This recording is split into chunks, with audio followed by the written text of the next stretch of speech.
Well, June is Pride Month, and this year marks the 51st anniversary of the LGBTQ Pride traditions here in the U.S. So we want to talk a little bit more about this with our next two guests. We have Kurt Kelly and Stacy Lentz. They are the co-owners of the Stonewall Inn, and they're also behind the Stonewall Inn Gives Back initiative. So Kurt and Stacy, thanks so much for joining us here. And I just want to point out to our viewers, and for anyone who's not familiar with the Stonewall Inn, it was the location of the police raid back in 1969, which really started the LGBTQ liberation movement here in the U.S. So your bar, the location, is so important here for this month and everything that it stands for. And Stacy, I'll go to you first. Just talk to us about the celebrations this year. We're coming out of COVID. We're seeing the restrictions lifted, and your bar is open this year and able to welcome guests.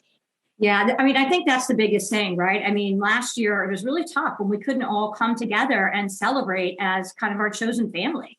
It's super important, these spaces for our community. This is where they gather. This is where we celebrate and things of that nature. So not having Pride last year and actually being, kind of locked or isolated at home was detrimental to our community. So I think we're excited to welcome everybody back and have everybody out there celebrating Pride again.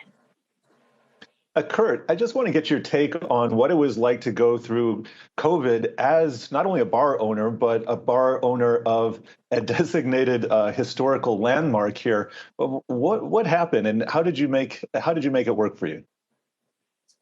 Well, at first, they said we're closing down the day before St. Patty's Day.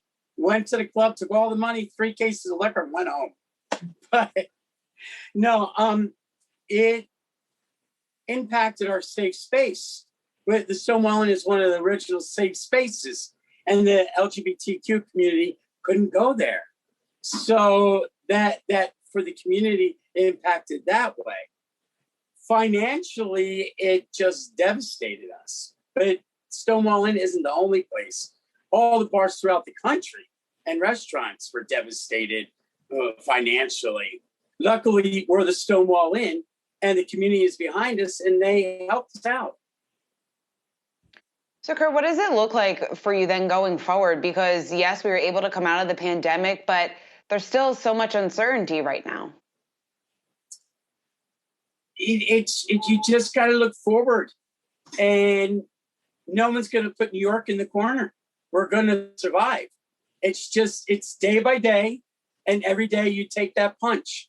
And this is the way it's been for the past year, and we'll continue on forever. We got to keep the place open. This is the gay church. It has to stay. Stacy, can you give us a little bit more information about your Stonewall Inn Gives Back initiative and what it means for the community and some of the more progressive things that you're doing to advance the movement? Yeah, absolutely. So in 2017, we started the Stonewall Gives Back initiative, and we're really focused on places across the country that would still really talk to the LGBTQ, and the daily stigma exists. So we work with the underserved and marginalized community, places in Tennessee, places in Mississippi, Kansas City, Salt Lake City, areas that is really, really tough still.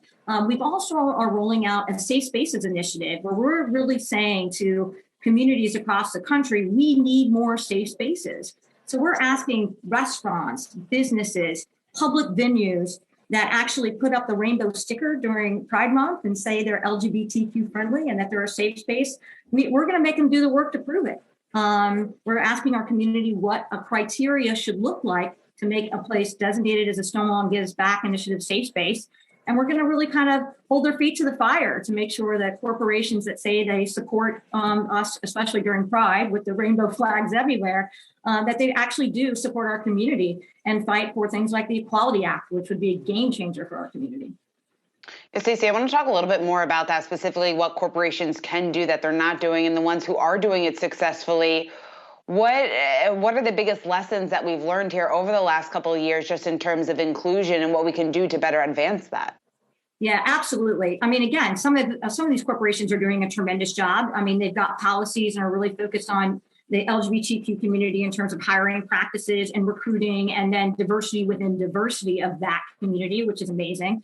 And some of them are stepping up and realize, we're not just LGBTQ during the month of June, we're actually LGBTQ 365 days a year, and they're supporting our community 365 days a year.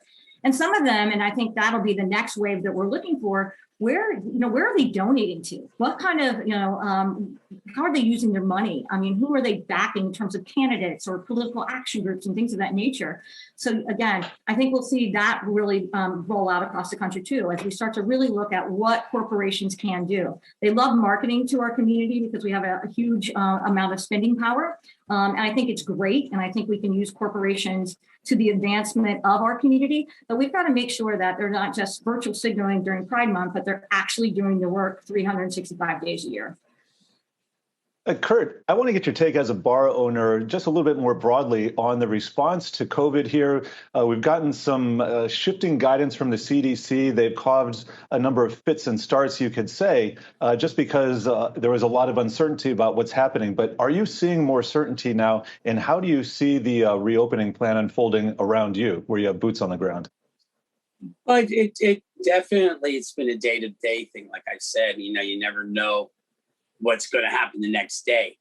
What I feel right now is the energy outside, the energy that everyone is joining together and saying, okay, we've done it. We're singing out and this is it. So I'm feeling that. So going forward, seems like every day it's getting less and less stress and more fun. Kurt Kelly and Stacy Lentz, thanks so much for taking the time. It was great to speak with you, co-owners of the Stonewall Inn. We wish you all the best.